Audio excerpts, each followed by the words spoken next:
Hey everyone, Dan here. We are just before market close on Tuesday, May 25th. Today we're going to take a look at the macro and micro charts on CCIV, which is the SPAC that's supposed to be bringing Lucid Motors to the marketplace. And then we'll take a look at PUBM, which is the most heavily shorted stock as a percentage of its float right now. And sort of see what there might be for opportunity for a short squeeze in that stock. Before we get into it, if you enjoy these videos, please hit the like and subscribe button. It helps a lot. And let's jump right in. So here's the 3-month, 2-hour chart on CCIV. And so let's throw in some of the things that we can look for. I'll just brighten my screen a bit there. My old eyes can see.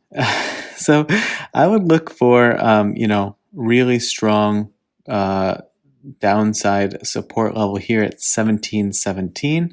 All this previous support and near support there. Hopefully at this point, with its recent moves up, it won't need it, but obviously you never know.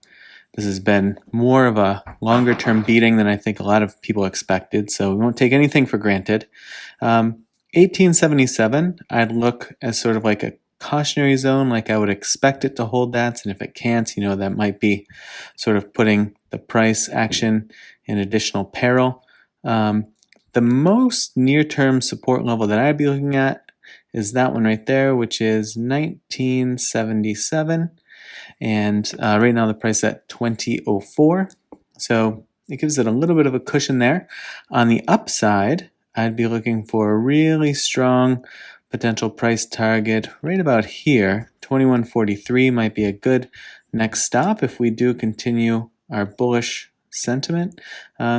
Likely a little bit of stickiness here. You see all of this previous resistance, and then it's getting close to that area right now, but having a hard time sort of pushing off of that 1977 over 2072. But if it can get a foothold on 2072, then I think the mid-21s are definitely within reach.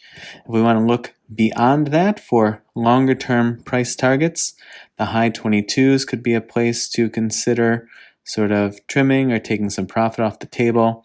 High 23s. So we're going to have a lot of stops along the way because it's been a long, painful period of stabilization with CCIV since this really, I guess catastrophic is probably not a hyperbolic word, catastrophic beatdown that it has had from this $33 mark, not including the run up to 64. Yeah, so all things considered, it's been a rough go for CCIV, but this could be the start of a turnaround. What I'd be looking for to form, though, to me it's going to take a little bit longer of a period of time to really sort of confirm this, is something like this kind of a channel forming. So far so good on that. But it's going to require several more tests of the top and the bottom. This bottom is really kind of like uncertain at this point because it's really only tested by this area. So this may widen out a little bit, but as long as it can establish a channel up, then I think that gives it the most clear path back to, say, 25 or 30 or whatever it is you might be looking for as sort of like an initial target point. But that's my hope always, is that a channel can be developed, because I think that channels are the most consistent way to play most moves. So that's what I look for from the chart. Let's get rid of these because we're going to flip it over to the 5-day anyway. First, we'll check in with the RSI. So even with this nice solid run up since that $17 mark, we're still overbought, though we are obviously on the higher end. So that might give it a little opportunity for a breath down, test the bottom area of that channel, see if it holds there. That would be mostly what I'd be looking for.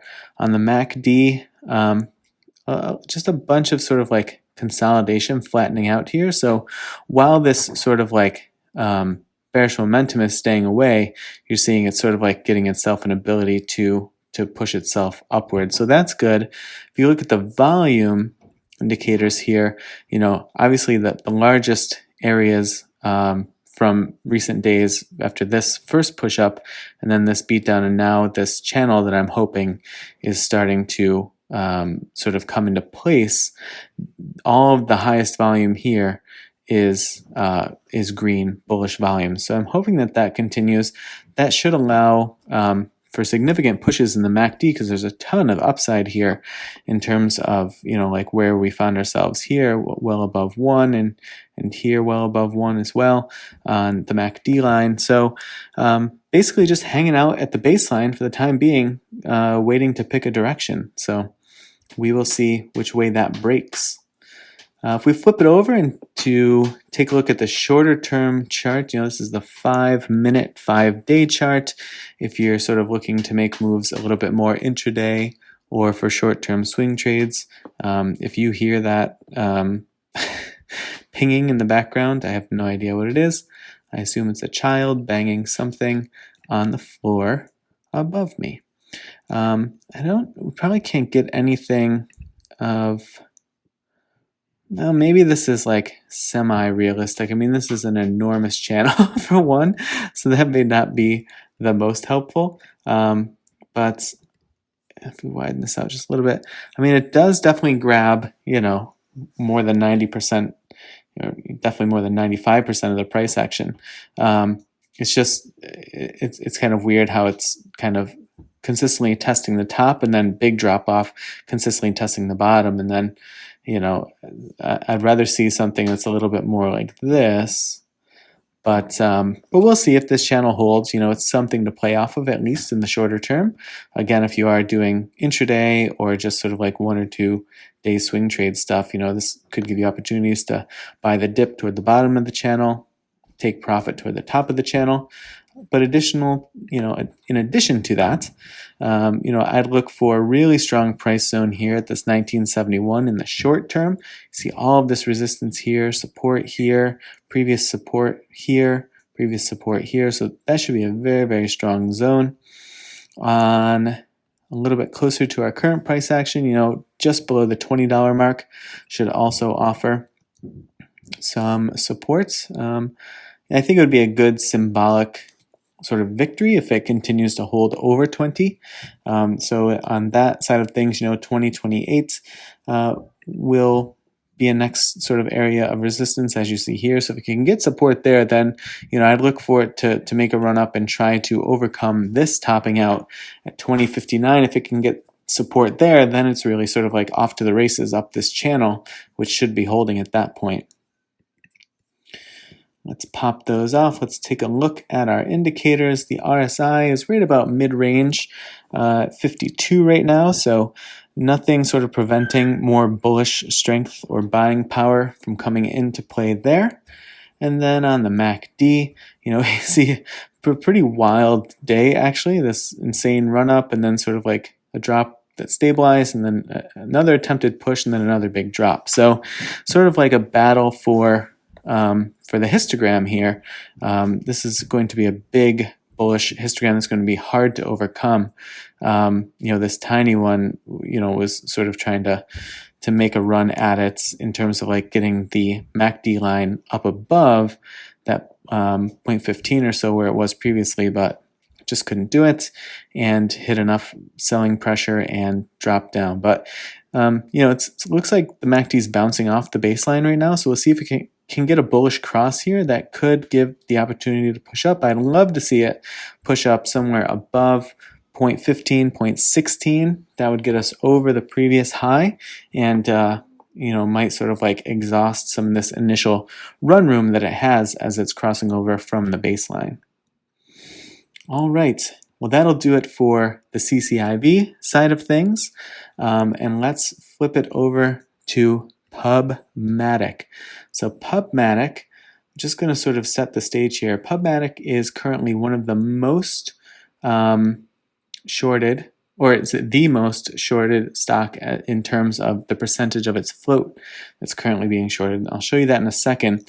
But here's sort of like the sell-off that has occurred from 76 down to currently now at 32. You see it hit 30 there. This is on the 3-month chart. So if we look over here, you'll see PUBmatic is at the top. They have 96% of the float being shorted as of April 30th.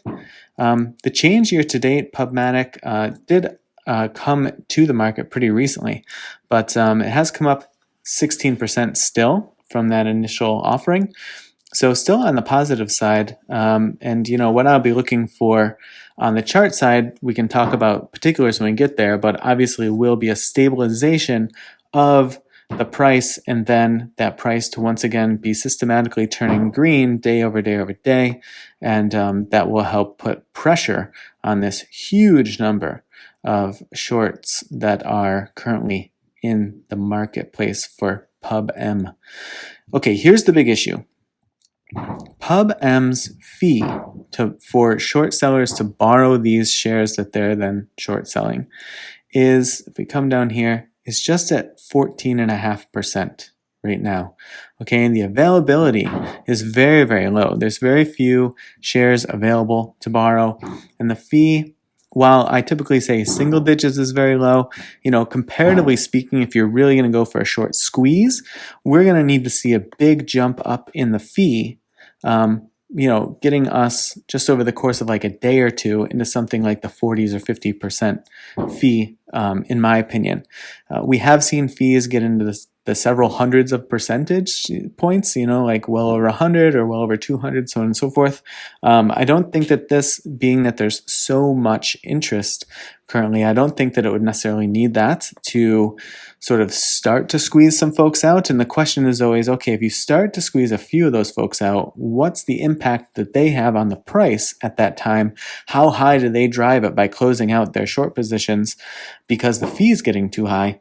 How does that impact, like what domino does that set off essentially? So that'll be the question.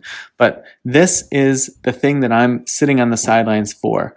PubMatic, that fee needs, in my opinion, I won't really start looking at it seriously until it's like getting into the 40s or 50s, if it even gets there. There's nothing that says it has to, so it may or may not. On the short interest side of things, there's definitely sort of like differing information out there. Some of these I don't know, when the information is collected. So they have the percentage at 43.5. Yahoo has it over here at 44. So there is definitely some info out there that puts it about half of what it is saying on the market beat list, but in any case, these are incredibly high percentages for a stock to have as a short percentage of its float.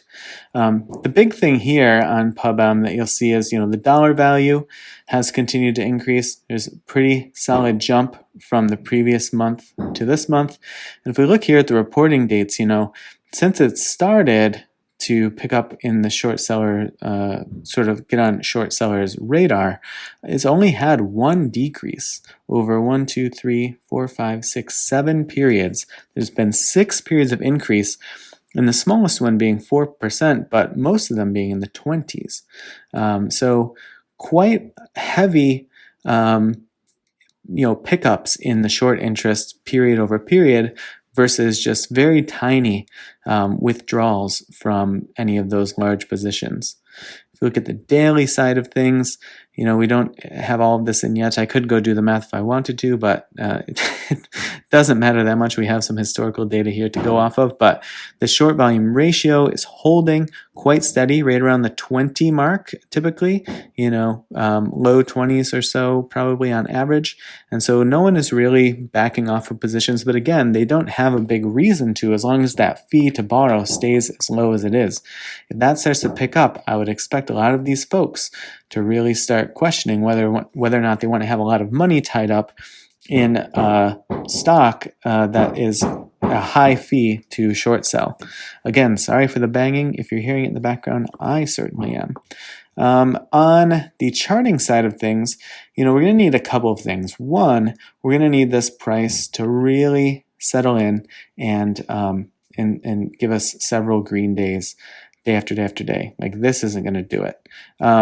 If the fee gets very high, then even sort of a bunch of sideways action could kick off an initial start to a short squeeze. But to me, that the fee being where it is right now is not, not going to be able to get away with just sideways action pushing this thing anywhere. But I'd be looking for these price targets to get secured as support.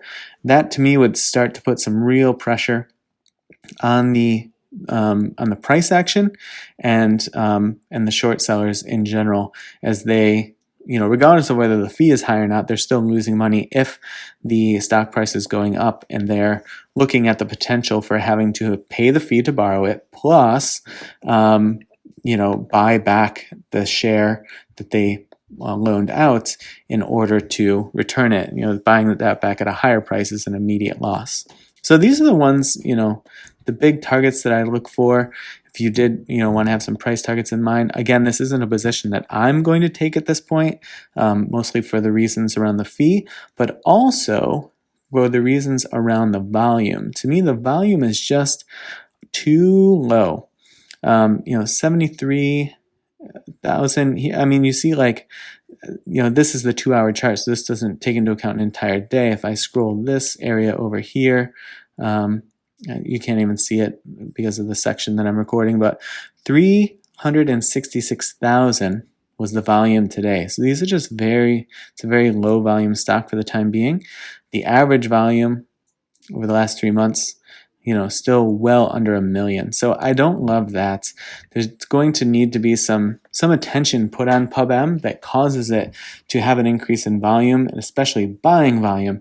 That to me would put the buying pressure on, but the low volume is definitely not a helpful factor in this situation. So that's mostly what I'm going to look for in PUBM. Again, just to give you sort of the rundown. The price continuing to stabilize or increase, the fee getting, for myself, up into the 40s or 50% at least, but some sort of sharp uptick in the fee is a requirement in my book. And then, price strength, fee ticking up, those are the two big triggers to start to set things off, in my opinion. Beyond that, just continued buying into or stabilizing in terms of like the short volume that's occurring. So folks are kind of hanging on for longer than they should. That will definitely help sort of an initial trigger be sort of a big bang and not just sort of like a whisper of a bang. I don't know what analogy I'm trying to make there, but something to set off a short squeeze, you want it to just kind of explode. So the longer folks overextend themselves in something where the fee is jumping up and the price action is jumping up, and they just essentially have no escape at that point. They're paying a high fee and the price is going against them, and they're going to have to buy back a higher share price than they borrowed, and it's just a lose-lose situation. And so that's where you could see a big volume of shorts covering around the same period of time. That creates the big jump up and then triggers the rest of the dominoes to fall. So still some time to wait on this one, in my opinion, but that's what I would be looking for. If, since I'm myself, I will be looking for that. But definitely always do your own due diligence, look into these things yourself. You may feel that there's things that I'm not catching that you think are actually more important than the points that I'm making here. But, always do your own research and figure it out for yourself. In the long run, you'll be much better off having figured these things out for yourself anyway, in case someone is not always there to follow. So that said, I'm not intending on going anywhere, and I definitely appreciate you all watching this video and any of the others. Feel free to share these if you're on Reddit or Facebook or Twitter or wherever. And that'll do it for this one. I will see you in the next video.